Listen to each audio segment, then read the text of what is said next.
Dahil sa hindi mainit. Yan, no?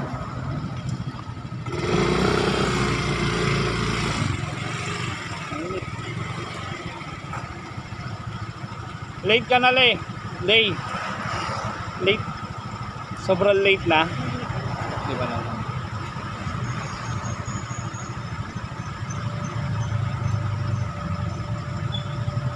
Adamson.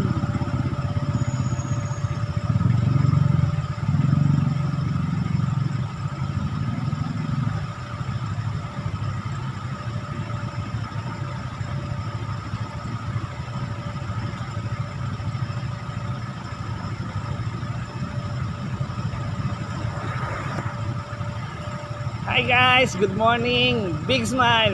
May maganda akong pasahero. Si Ma'am Lay. Ayun, no? Hi guys. Pataas naman ng viso. Ayun. Taas mo yung viso. Ayun, no? Napakaganda ni Ma'am Lay. Siya yung pasahero ka ngayon. Pahard nga, ma'am. Ayun, no? Astig. Okay guys, ride safe sa mga bumabayahe. Pogo sa daan.